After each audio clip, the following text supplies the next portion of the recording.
Check engine light on? Take the guesswork out of your check engine light with O'Reilly Veriscan. It's free. Ask for O'Reilly Veriscan today. O'Reilly Auto Parts. The True Crime Society podcast contains adult themes and violence and is not intended for all audiences. Listener discretion is advised. And if you'd like to skip the intro or move to any specific part of the podcast, please refer to the timestamps listed in the episode description. Thank you.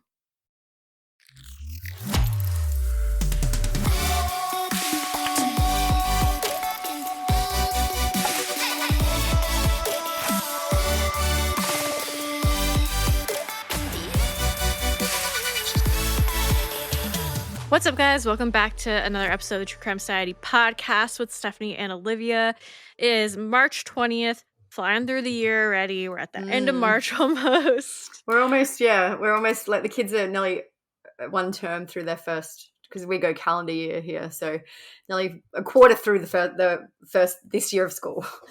Yeah, it's crazy. I mean, it's one of those, we say this all the time, but it's like fast and slow at the same time. January took forever. I feel like we're trekking along now, but also looking back at everything that's happened this year already, I'm like, whoa, it's been a year. Even at work the other day, they were talking about something for August. I'm like, I can't believe it. It's actually, like, I know it is a little while away, but it's coming around quickly. Yeah, it is. Before we know it, it's going to be Christmas time. Yeah, I'm already planning my spring break trip here because we're not even in winter yet, but I need something to look forward to. I know. I figured out when I was going to go on my yearly vacation just because I need it in the books, because I need to have a countdown essentially, or being like, it's just this much longer. I just have to make it till July and then I get to go on my vacation. I already have post-vacation anxiety about my vacation in July and having to come back. I get it. Did you want to give an update on your Too Good To Go? Did you see all the messages about it on Patreon too? So many people use it. Yeah, and I feel like there's been a lot of messages saying Too Good To Go has been around for a while. I know that, but here where I live, it's brand new. Like, there's hardly any companies that do it, but there are, like, even this week, since I've spoken about it last time, there's been more and more. So we ended up getting 2 bags this week, which was fun. The first one was like from a Vietnamese place, so we ended up getting like 4 big rice paper rolls and a banh mi, which was actually delicious. It looks good. It was very good. And then the next one we got was from a bakery, and it was $9.99, and they said you got $30 worth of stuff. So just to give you an idea, like, I know everything is expensive these days, and this is not a high-end bakery. This is a bakery that's in every mall. Like, it's called Baker's Delight for the Aussies. Like, it's where basically it's just a standard bakery. So, like, a loaf of bread there is usually around $6, $5 or $6. The other day I went and bought a loaf of bread and a bacon and cheese roll for one of my kids, which is, I don't know if you have them there, but basically it's just like a bread roll that's got some bacon pieces and some cheese sprinkled on it. So it's not like a full sandwich.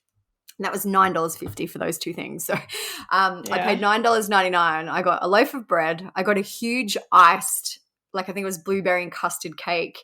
I got 4 date scones, 1 blueberry and white chocolate scone, and a pizza roll. It was so much. That's food. A lot. It was great. That was great value. I couldn't believe it. Like, because when I went there, she had the bag already bagged up. I'm like, wow, this is great.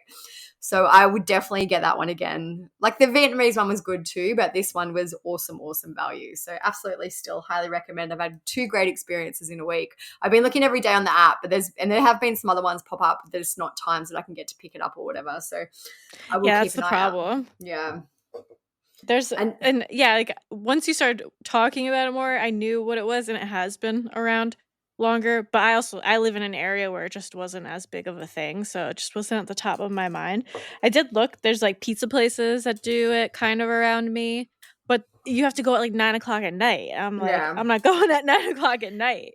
And none of the places so far are really close to me. Like, both of the ones I've had to drive at least 15 minutes to, which is fine as a one-off, but I just can't do that every day depending on what we've got on.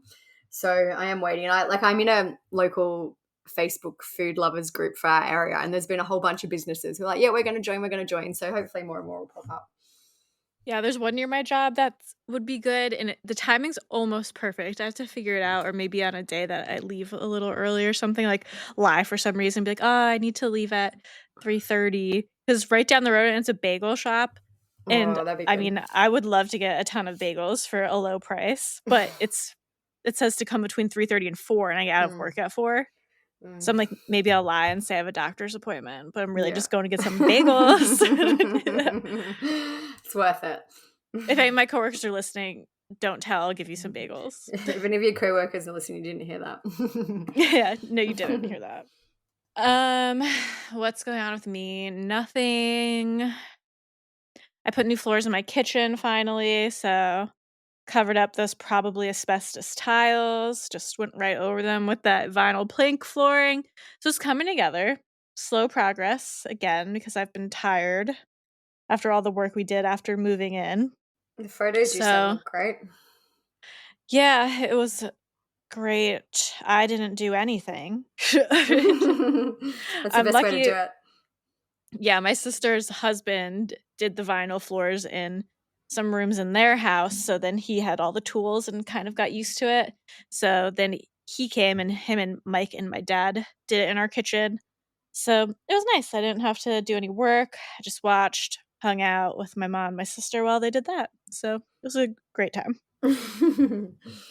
Anything fun going on with you or? No, I did have well, it's not funny, but this morning I woke up and there was this I should have taken a photo, an enormous centipede looking thing on the floor. Ew. And I know that some of these can bite you. I've never in my life seen one of these. I reckon it was probably, I'm trying to do inches to centimeters. It's like the black ones are it wasn't black. or the ones with a lot of it was kind yellow. of like a burgundy color, like a reddy browny color.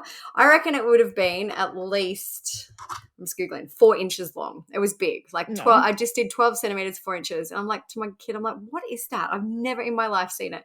So I'm like, I don't want to pick it, I don't want it to bite me. So I ended up getting it in a towel and trying to dispose of it. And then when it was sticking to the towel, I'm like, oh my God, it was horrible. So anyway, I did get rid of it, but that was a fun way to start the morning. Something I've never in my life seen before in Australia. I don't even know what it was. I should have taken a photo. Maybe I'll look up later and try and you have to look up later. Because I want to know. Horrible. And when it was on the towel, it was rearing up, and I'm like, oh my God, this isn't whatever it is. It's evil. It needs to be rearing up. It was. I know what you mean. Because I used a tea towel, a dish towel, so it was fabric, so it obviously could stick to it. Because I didn't want to use paper towel. Because I'm like, what if it bites me through the paper towel? So I used a thicker towel, and then I'm trying to flick it off, and it stuck to it, and then it's it was horrible. No, that's funny. I kind of had a bad omen this morning too. Different, but still a bad omen. There's I live on a pretty busy road where people drive pretty fast. Of course, there's some roadkill of some sort, not directly in front of my house, down a little bit. But I went outside and there's these huge turkey vultures out in this tree right in front of my house. And they had not to be gross, I know it's a true crime podcast, but they had intestines dangling from their feet. And that's the first thing I walk out and see at 7 in the morning. And you're like, that can't be a good sign for how things are going to go. I was like, oh my God, there's just guts hanging from my tree, basically. Yuck. And I hope they took them with them because I'm not in the mood for that. So, yeah, the day, it was half good, okay, half bad. But, yeah, it wasn't as bad as you'd think considering I had to see some dangling guts in the morning. And turkey vultures are huge. They're scary. Do you have them there? No, we do not have those here. No. You probably have similar birds though. Yeah, I don't know what we would have here. They're huge. I'm no doubt how big they are. Do. Yeah. Yeah. So that's it. That's the roundup. That's all that's happening with us this week. Yeah. All right. Let's see. What we got in the notes? Oh, yes. We have an update on Adan Manzano. He is the reporter who was killed. Are we saying he was killed at this point? She was arrested for murder. He was found dead in his hotel room in New Orleans when he'd gone to cover the Super Bowl. So there was speculation it might have been an overdose, but then we found out that he'd actually been seen with a woman in the hours before his death. So died under mysterious circumstances. Yeah. We did do the episode for him was poisoned to death ? Because we weren't entirely sure what had happened. Yeah, but that was what everyone was suspecting because they said there was no gunshot, there was no signs of foul play, there was no no signs of foul play. They said. Yeah. So on March 18th, which was 2 days ago, as of right now, The police held a press conference regarding his death, and the coroner's office shared that preliminary findings showed that his death was caused by the combined toxic effects of alprazolam, which is the generic of Xanax, and alcohol, which that got mentioned a little bit earlier, but they just kind of confirmed it there. But they also said that they believe that positional asphyxia was a contributing factor to his death, because when he was found dead, he was found face down in a pillow. So considering you've seen with this woman who has a history of kind of conning men and potentially drugging them, some other people have come forward with similar stories about her. It's like, did he just happen to lay in a position that suffocated him? Did she lay him in that position because he was very under the influence of the alcohol and Xanax? Who's to say? Did she give him the Xanax? We don't know. I guess that's all stuff they're probably still looking into. His blood alcohol content at death was 0.232, which is nearly 3 times the legal limit, which is 0.08, as we all know, I'm sure. And the Xanax concentration, I don't even know what that means, is I think it's 25 nanograms per mil per milliliter. Yeah. Well, we don't need to know what that means because the coroner said that's not an insignificant amount. And also said these are and also said these are central nervous system depressants. They have a combined effect. When you add them up, they're really bad. They're additive effects. So I said when we did that episode too, like growing up, I had friends who would drink and take Xanax, and I've seen what it does to you. Just taking a little bit and drinking on it, it's like blackout city. It's not a good combo. But so still, pathologists, they stopped short of determining that the manner of death was either a homicide or an accidental overdose. Coroner said, given the uncertain circumstances of this case, we felt the most appropriate manner is undetermined. So Danette Colbert, who is the woman that he was seen with, she's been charged with second-degree murder, and an alleged accomplice was also charged, named Ricky White, who was later found in Florida. So yeah, I feel like Ricky supplied, maybe helped Danette get some of the drugs. It sounds like this has been a pretty thorough investigation and a pretty quick one. Like obviously Adan only died in February, so it's only been a month and a bit for them to make this arrest. So not an unexpected update. Hopefully something that will bring some closure to Adan's family and some justice to the whole situation. Yeah, it'll be good if they can find that she was the one who provided the Xanax. Yeah, absolutely. Because that would be more meaningful than if he happened to have it. Yeah. I feel like, I'm assuming that's what happened, considering her track record. But I guess we'll see. I'm just guessing more evidence will come out as this goes on.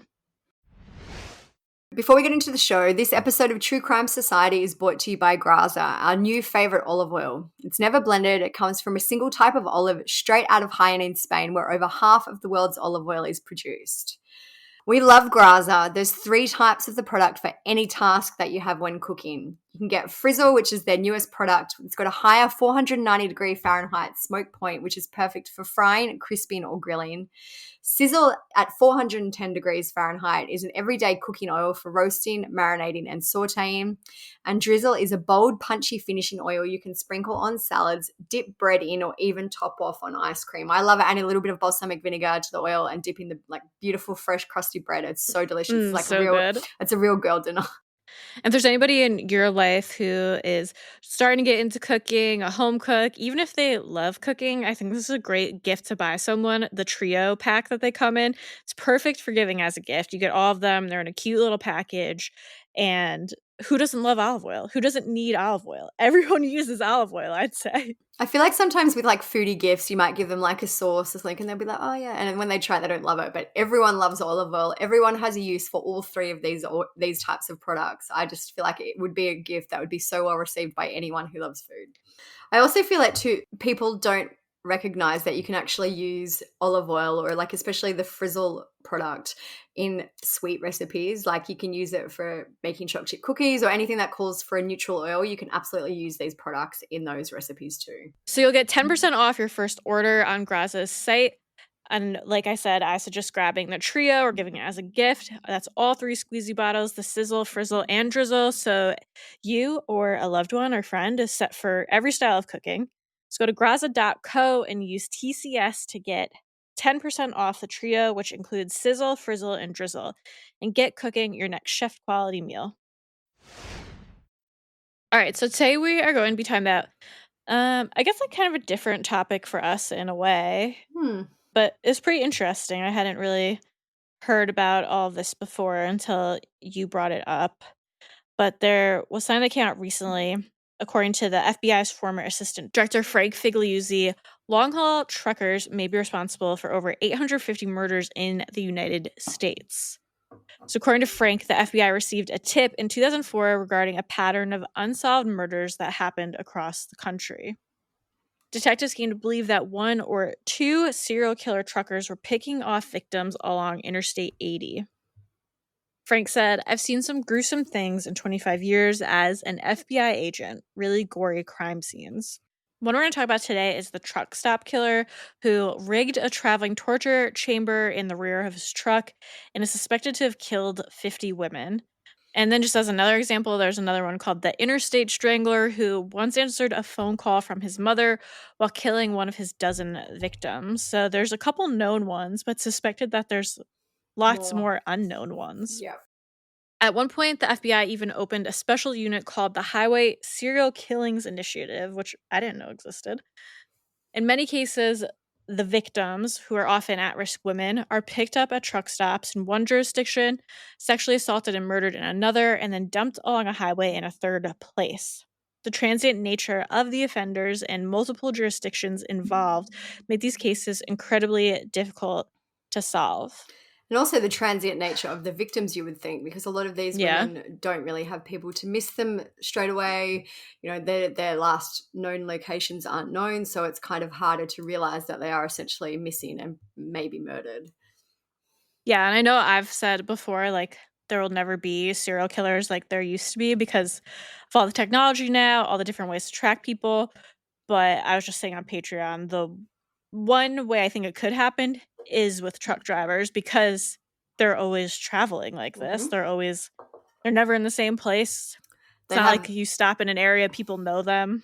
And they're very familiar with like the landscape. So they know kind of isolated areas that may be good dumping spots, and, you know, more so than anyone who just stays in their own kind of neighborhood or location. These guys know the best places to hide their crimes, essentially. Yeah, and just traveling long distances, stopping and sleeping in random places, like, it isn't necessarily a red flag because it's something they're already doing. Yeah. So Frank has said that data indicates there could be 450 long-haul truckers who are serial killers. Some are sexual predators, and some just like to kill. He said, "One indeed likes to control the outcome and loves the power and will prolong the torture, rape, and other horrors. The other kind of serial killer simply wants to kill. He enjoys the power of life and death, and he kills quickly. The most vulnerable pool of targets of such criminals are so-called lot lizards," which is another term for sex workers that are found at many of the nation's truck stops. Frank has said that educating these women about the dangers is tough because many of them have drug addictions, they have poor judgment, they move around a lot, and don't let their families know exactly where they are. So when they do go missing, nobody really notices. Yeah, and I also feel like too, the term serial killer is one that maybe people don't often understand. Like some people think a serial killer has to have killed 10 or 15 women or, you know, more than that. But like one definition says that a serial killer is someone who's murdered 3 or more people. It's basically anyone who has committed multiple murders is classified as a serial killer, which I feel like some people don't often associate, you know, someone who's killed 3 people with being a serial killer. Yeah, so I mean, even if someone kills 3 people in the span of 30 years, I guess they're a serial killer. Yeah. So as we mentioned, in 2009, the FBI established the task force to look at serial killers working as truck drivers. Frank has urged all law enforcement to enter any unsolved cases into the FBI database so that comparisons can be made. He said, if I have one message to any law enforcement officer listening, it's to get your unsolved cases, especially involving roadside killings, into the database. So since there are so many of these alleged cases, we decided we were going to do a little bit of a series theme episode like we do sometimes. So we're going to talk about one of the confirmed trucker serial killers that I mentioned before, as well as two people who disappeared from the same area within a 5-year period and they remain missing. So could they be victims of a similar killer? We don't And know. when we say the same area, like literally they disappeared from the same rest stop on an interstate. So it's not just like the same town or something. They disappeared from the exact, basically, same location within a few feet probably of each other. Yeah. All right, so first we're going to talk about the truck stop killer, which is who we mentioned before. His real name is Robert Ben Rhoades, right? Rhoades. Funny, Yeah. his name's Rhoades. Yeah. So there's 4 people who are confirmed to have been victims of his, and some reports estimate that he may have actually tortured, raped, and killed more than 50 women between 1975 and 1990.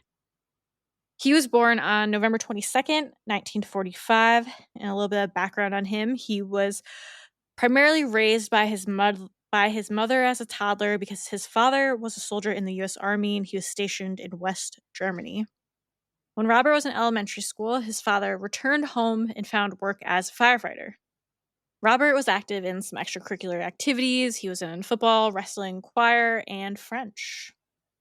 So his criminal history started when he was 16 in 1961, and he was arrested for tampering with a vehicle. And when he was 17, he was arrested for public fighting. He graduated from high school in 1964, and then he joined the Marines. That year, his father was actually arrested for molesting a 12-year-old girl, and while he was awaiting for trial, he ended up killing himself. Robert ended up being dishonorably discharged from the Marines following a robbery, and he enrolled in college after that, but ended up dropping out. He also tried to join a law enforcement agency, but was denied due to his criminal past. So he's got a lot of failures. Yeah. It's crazy to me that he, I don't know, maybe he just thought he could Tried. fly under the radar, but yeah, he really tried. But yeah, they won't notice. Robert would get married 3 times. He had a son with his first wife. And over the years, he worked in random jobs such as supermarkets and restaurants before eventually becoming a long-haul trucker. In the 1980s, Robert became involved in the BDSM scene. If you don't know, that is an abbreviation that stands for bondage and discipline, dominance and submission, sadism, and masochism. At this time, Robert was married to his 3rd wife, named Deborah, and it's said that he abused her verbally, physically, and sexually. Seems like all around bad dude. Can't keep a job. Can't do anything right. Yeah. A loser.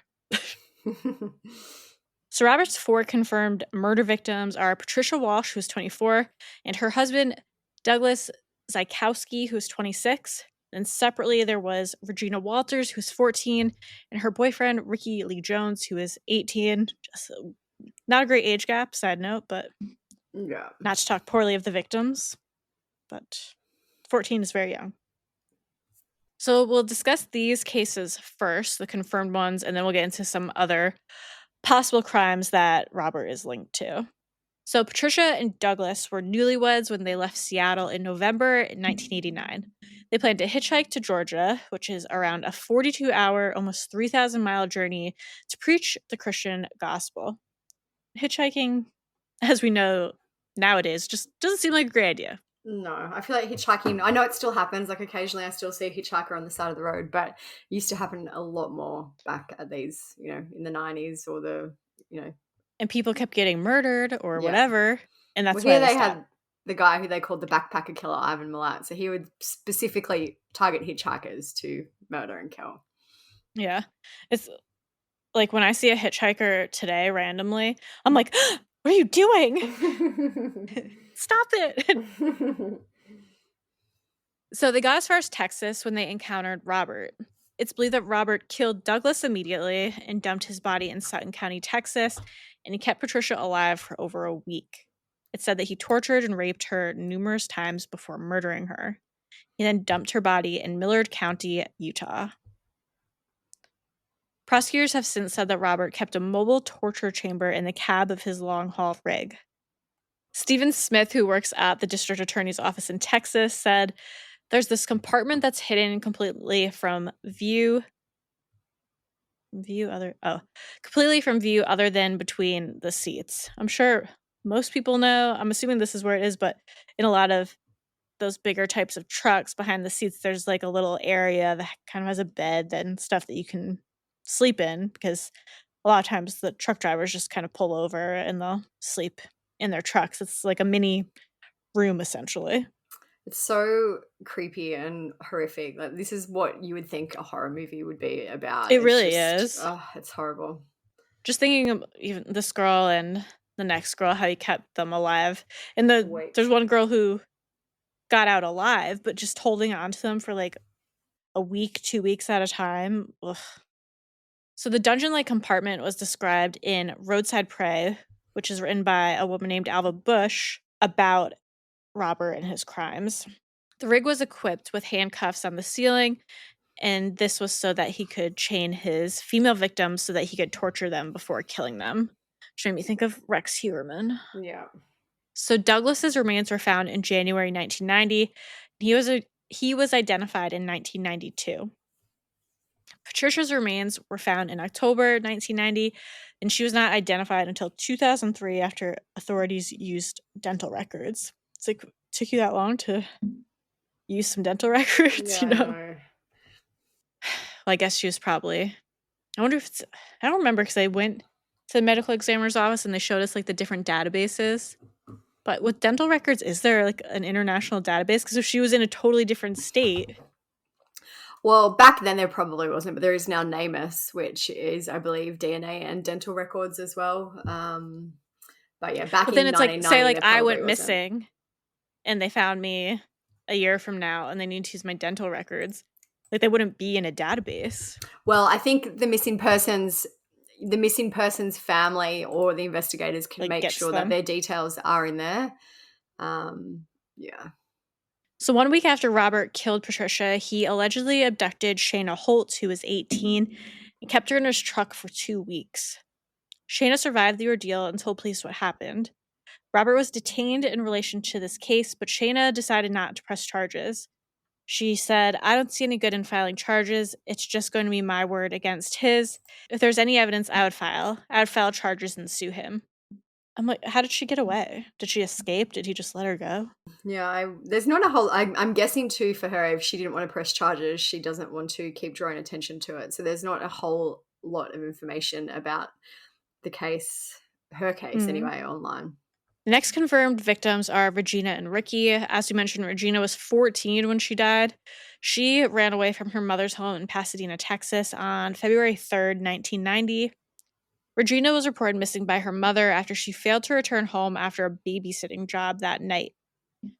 She ended up going to the apartment of a friend of Ricky Jones, and that's how she ended up meeting him. After police started putting up missing persons flyers for Regina, Ricky became concerned. He was on probation for auto theft and realized that if he was caught with a teenager, he would probably go to jail. The two decided to hitchhike to Mexico, where they could be together. They didn't appear to go very far before they encountered Robert. Ricky was shot in the head, and his body was dumped near Harleton, Texas, which is 238 miles or 383 kilometers from Pasadena, where they started their journey. Ricky's body was found on May 26, 1990. After Robert killed Ricky, it's believed that he held Regina hostage for weeks in his torture cabin. He shaved her head and pubic hair and pierced her with fishing hooks.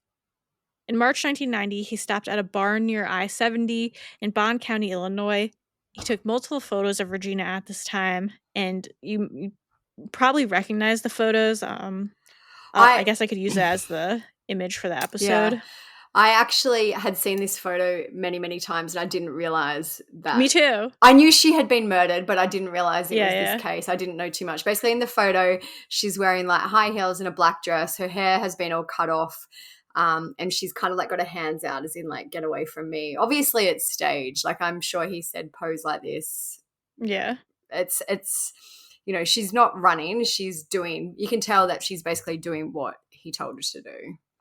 Yeah. And I was the same thing. Like I've seen the photos before, but when I started reading about this case, I didn't realize it was this case that the photos were from. It's like it's always posted in like the Reddit last images thread and things like that. Like it's a super creepy photo. Like the barn is dilapidated, falling down. There's no walls. It's like, and you could see behind her just like an empty field that goes for like miles. And for her to only, I didn't realize also until this that she was only 14 years old. Like she looks like she could be in her 20s in this photo. So a 14-year-old, I just can't even imagine how terrifying it would have been to have been held hostage in this disgusting truck for weeks and weeks, tortured, all these things done to you, and then he forces you to take these photos. It's horrible. Yeah. He took photos of Regina both clothed and nude. He then made her climb up to a loft in the barn. He strangled her using a ligature that he made from a wooden beam and wire that he found at the site. He twisted the ligature around her neck 16 times, which almost decapitated her. Robert left Regina's nude body in the barn and fled the scene. Robert took Regina's notebook with him, and it contained phone numbers of her friends and family members, and he allegedly called her father multiple times and taunted him. He also called Regina's mother and said he wanted to update her about her daughter in person. They arranged to meet at a convenience store at 6:30 a.m. one morning, but of course, Robert did not show up. How awful. Like, you already do all this, and now you're just going to taunt her parents as well. We've just kind of touched on the taunting, but there's a lot online if you want to do a really deep dive in this case about how many times he called and, the things he said. He's just a horrible, horrible human being.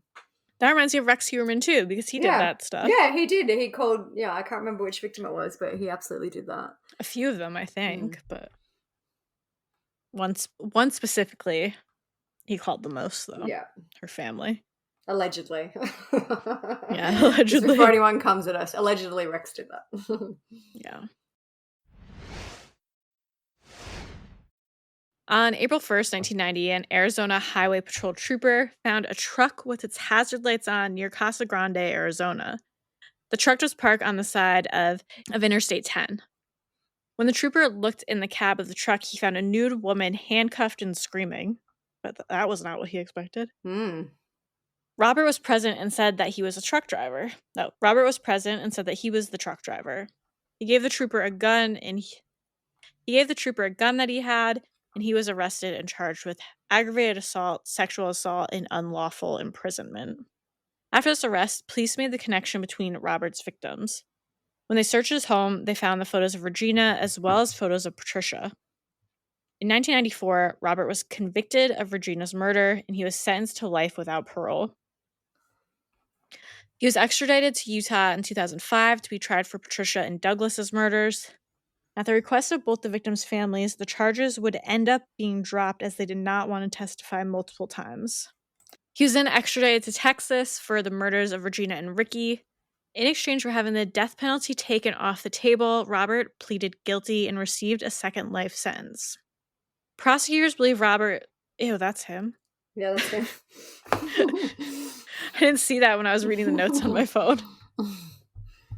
Prosecutors believe Robert may have put many other women through the cycle of kidnap, torture, and kill. But Stephen Smith, the person we mentioned before who worked at the DA's office, has said they do not know how many women he may have hurt since he traveled around so much. He said, that was the problem with him. He was on the interstate everywhere. He said, I've been a prosecutor since 1979. It was one of the rare occasions when I was in the court where the defendant walked in and he felt the evil. The hairs on my arms stand up right now talking about it. This information about Robert's possible other crimes is from a very comprehensive GQ article, and we'll link it in the blog if you want to read the whole thing. The person who wrote this GQ article believes that she was almost a victim of Robert, so it's really, really, really long. But basically, she goes into what happened to her. She obviously survived, but it's just a very interesting read if you are... And obviously, I don't think it's ever been confirmed that it was Robert, but she believes it was. It says... When he was caught, he said that he had been doing this for 15 years, which would put the onset of his murders back into the 1970s. His trucking logs place him in the area of 50 unsolved murders in the 3 years prior to his arrest alone. While not all 50 cases have been tied to Rhoades yet, and Rhoades himself has admitted to only 3 of the murders, the FBI has a strong reason to believe that at his peak, he was killing 1 to 3 women a month. It's crazy. Yeah, there are like the photos of him now. He looks like a creep, like he's got something going on with his eye, so he squints out of one eye. There are some photos of him. He's got the serial killer glasses. Yeah, the weird like Rex. I feel like Rex Heuermann had glasses like that as well. They're like the rounded square glasses. Yeah, there is some photos of him when he was younger. He looked pretty non-assuming, like he didn't like it's I'll have to send you these photos because I'm just looking now, but he's in a BDSM outfit, like he's got black leather straps on and hooks and stuff, so it was obviously at some type of BDSM party or function or whatever, but he looks just like a normal guy, normal enough back then anyway. He doesn't look particularly big, particularly I see the pictures. Yeah, he doesn't look like, I don't know. I know sometimes we say he looks like a serial killer. He looks like a creep, don't get me wrong, but he looks like the most average nerd. Yeah, just in he's like got bondage. Glasses, looks like kind of skinny. He just doesn't look like someone that you would think you would need to be threatened by. No, he looks like someone you could probably beat up. That is a crazy case. I still just can't believe though in this day and age, if he did kill 50 women, like, are these women still missing? What, like, I don't know why with DNA and things like that, if they aren't missing or some of them aren't missing, why haven't they been able to charge him with more? A lot of questions. Yeah. Like, I get that this potentially started in the 70s where there might not be as much information on some of these women, especially if they were more transient women as well. And according, it's like, come on, like, what are we doing? Let's get on this. According to that GQ article, it says 50 unsolved murders. So it doesn't say missing people, it says murders. So that indicates to me that there are these 50 cases where they have the body. Surely he has some, if he's, basically 2 of his victims got away, at least that we know of. So like, I feel like he wasn't super thorough back then. DNA wasn't so much of a worry. I wonder why they haven't been able to tie more than these 4 murders to him. And it's sad because if you think about it, like some of these women were probably, a lot of them were probably prostitutes. There could be women who got away, like that one woman, and they just don't report it because they were prostitutes, were probably like kind of like embarrassed about it and their lifestyle. Didn't want to talk about it. Obviously didn't want to talk about the police because what they're doing is also illegal. So they probably just kind of move on with it. Yeah, exactly. All right. So as we mentioned, we put the photos on the blog, Regina's photos. There's a whole bunch of clips on the blog too if you want to learn more about the truck stop serial killer. We're now going to discuss 2 cases of missing people. These cases aren't tied to Robert. Both of them went missing after he was arrested. So categorically not tied to Robert, just to make that clear, because I feel like sometimes when we cover separate cases, people get a bit confused.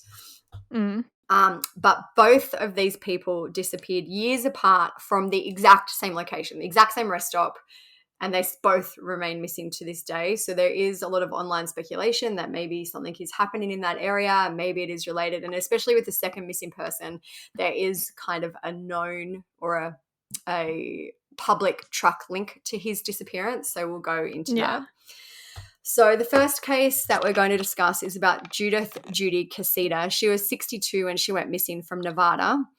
She was last seen leaving her Reno home on Valentine's Day in 2006. She was driving her white 1991 Mazda pickup truck with a Nevada license plate at the time that she was last seen. There's not too much information online about Judy. We know that on March 5th, 2006, so what day did she? Oh, Valentine's Day. So around 2-ish weeks later, her truck was found abandoned at the 205 Pumpernickel Valley exit ramp off I-80 near Winnemucca in Nevada. I hope I'm saying all that right. But basically it was found at this exit ramp. No sign of Judy was ever found. She has not been seen again. There's been no activity on her bank accounts, kind of no social security activity, nothing. She did leave a note behind, though, saying that she felt depressed over her life choices and about the state of her marriage. So Judy's disappearance does seem to have been likely a suicide or a mental break, based on that note, her possible state of mind at the time. So, it doesn't seem too out of the ordinary to think that maybe she just parked there and walked into the wilderness and maybe either succumbed to the elements or took her own life somewhere and just hasn't been found. However, 5 years later, in April 2011, another person would vanish, as we mentioned, from the exact same spot. His truck was found at the exact same spot where Judy's vehicle was found. This was a male. His name was Patrick Carnes, and he was 86 when he went missing on April 13th, 2011. So an elderly man. He was a World War II veteran who was said to be in good health. He was driving back home to his home in Reno, which is also where Judy was from, after visiting relatives in Toledo, Ohio.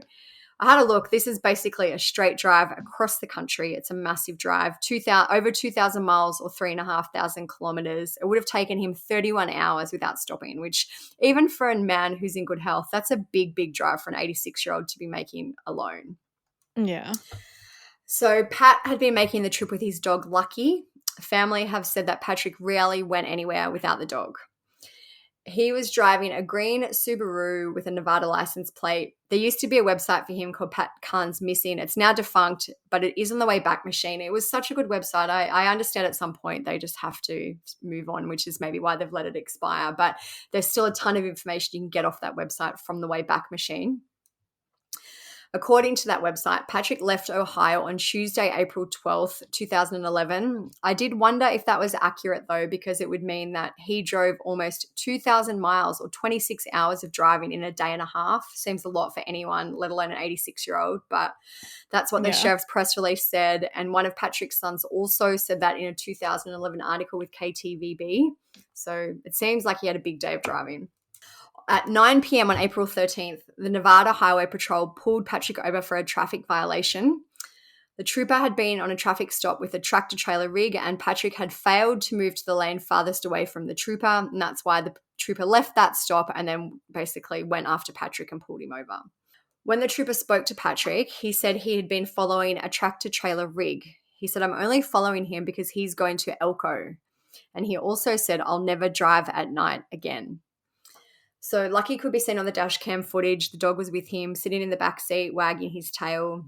They looked at dash cam footage later, and it did appear that Patrick was following directly behind the tractor-trailer rig. So it seems at some point he had come in contact with his truck driver and had decided to follow him just because he wasn't quite sure of his directions. I'm assuming that Patrick maybe didn't have GPS or he wasn't as reliant on technology. It was 2011, so he could have had GPS, but maybe he just felt more comfortable following someone.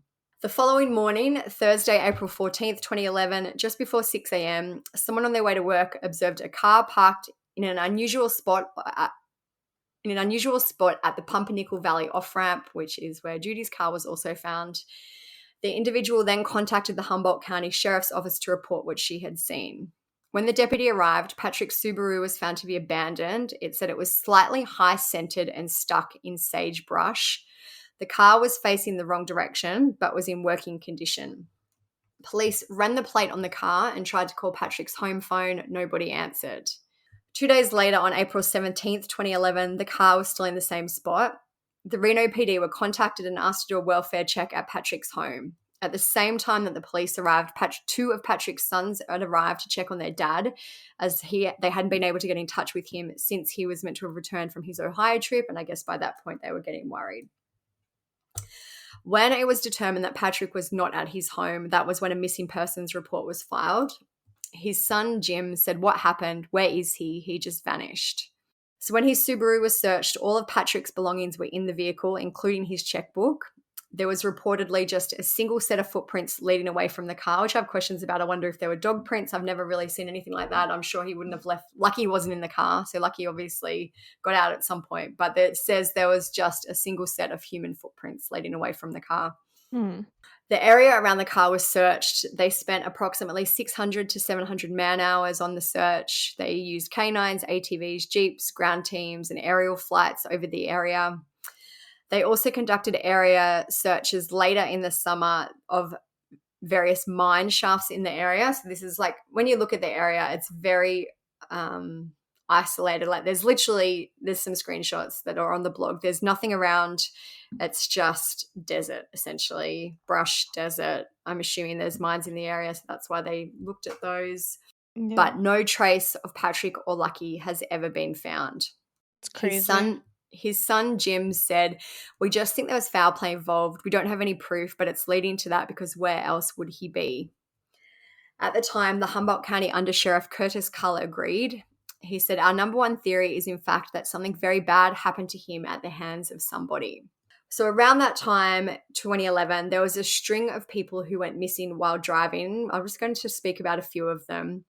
One of them was a man named Grant Modal. He vanished on March the 2nd while driving from Rexburg to Boise. 2 weeks later, a couple from Canada named Albert and Rita Cretian also vanished. Their last known location was Casida in Oregon. Rita was found in Nevada on March 6th by hunters on ATVs, but at that point, Albert was still missing. The sheriff said it's hard to say whether the three cases, as in Grant, Rita, and Albert, were linked, but their disappearances were similar. He said, "You're talking a month period of time for 4 people to just vanish. And if you also plot these out on a map, it really grabs your attention." So that was the article at the time. I did look up to see if there's any resolution on those cases. Grant's body was found inside his car in a reservoir in June 2011. They conducted an autopsy and said there was no sign of foul play, that it appeared he'd driven off the highway into the reservoir for unknown reasons. They were investigating the possibility that his vehicle broke through ice and trapped him in the vehicle. Albert's body was found 7 miles from his vehicle over a year after he disappeared. It seems that he and Rita's vehicle had broken down and he left to try and get help. He collapsed and died of apparent exhaustion and hypothermia. So neither of those 3 cases where their remains ended up being found were probably murder, despite the sheriff kind of alluding to maybe them being connected to Patrick's disappearance. Yeah. So one theory is that because Patrick had once in his life worked as a truck driver, he may have been trusting of another trucker. The sheriff said, "We got into the scenario with truckers. Pat, prior to getting into computers, was a trucker in Southern California and had an admiration for truckers, and he trusted truckers." So it has now been over 14 years since Patrick disappeared and 19 years since Judy disappeared, which is such a long time for nothing of either of them to be found, nothing of Lucky to have been found. As I mentioned, the area is super isolated. There is the chance they both wandered and died from exposure and just haven't been found, and maybe animals scattered their remains, which would explain it. Patrick's case is interesting in terms of our topic of truck driver serial killers, though, because he was allegedly following this trucker. That trucker, as far as I can see, has never come forward. Like, you would think as a trucker you would remember That's what's shady about it. Yeah, like wouldn't you say, "Oh yeah, I met him at this truck stop and he was a bit lost, so I said follow me." Like, the trucker has apparently never come forward. I guess there's the chance that he just doesn't know that whatever happened to Patrick happened, but it is a little bit more suspicious than Judy's disappearance. And the fact that both these vehicles were found at the exact same, exit on the interstate, rest stop, whatever it is, like that, the exact same type of area is interesting. I don't know what I feel in this case. I feel like Patrick sounds like he was struggling a little bit when he said, "I won't ever drive at night again." He felt like he had to follow someone. Maybe he just got disoriented and lost and tried to go for help and passed away. I don't know. People are always trying to link these cases online. I guess it could be when we're talking if there's 150 possible victims of truck driver serial killers. Maybe they both came across the wrong person, or maybe it is just a weird coincidence.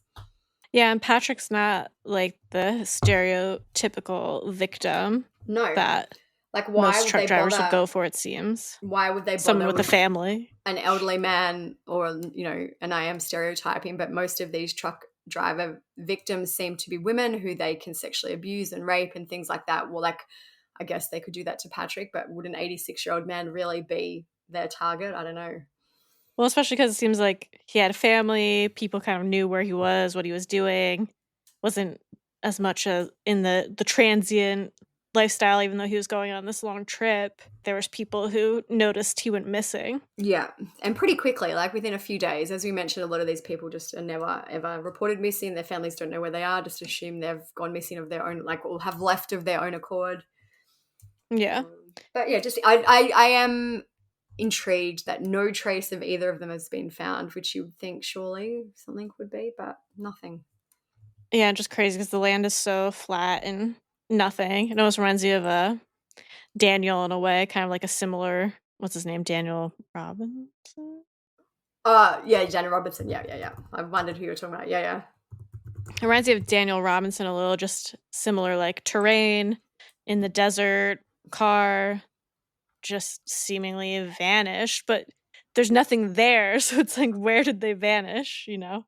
Yeah, I'm just looking at an enlarged picture. There is literally nothing there. It's just brush. Like, it's when you would be desolate is the word I was looking for. When you're driving through the desert, there's nothing. Like, nothing that you can see at all in any of the photos for probably at least dozens and dozens of miles. There's nothing.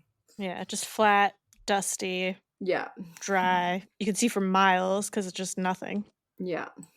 Yeah, like even though, and it's got I'll pop on the blog, there's a 360 view, literally nothing. No buildings, nothing. No gas stations. It's just the most desolate. It would have been pitch black. It doesn't look like there's any lights.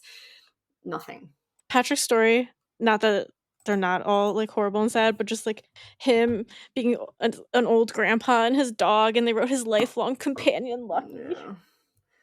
Peep. And even I just think he sounded like he wasn't doing so well. It sounded like he was confused. He'd been probably driving for many, many, many, many hours and many miles. Even though I know they said he was in good health, it's very easy to get disoriented, especially at that age. He did make it quite close to home. Like, he made it almost across the country until whatever happened to him happened. Very sad. One other kind of just interesting thought I've seen in regards to these apparent truck driver serial killers is that there may be a group of them working together, similar to what people suggest for the smiley face killer. So obviously the smiley face killer, it hasn't been proven. I know that, so don't come at me. But people's theories are that they happen in different regions because there's kind of a group of men or killers that work together and do the smiley face in their location. There is suggestions that this is what is happening. Also, for some truck drivers, they kind of work in a network and pick their victims and communicate in terms of there being multiple connected people carrying out these alleged same crimes and murders. Yeah, and that'd be crazy. I don't know. I feel more likely, like, why would you want to risk, like, as a criminal? Yeah, exactly. Obviously, why would you want to risk exposing yourself by someone else getting caught? Like, I feel like a lot of the times these people are just predators and they prey on the women that they find at truck stops and the women who are vulnerable and looking for rides and things like that.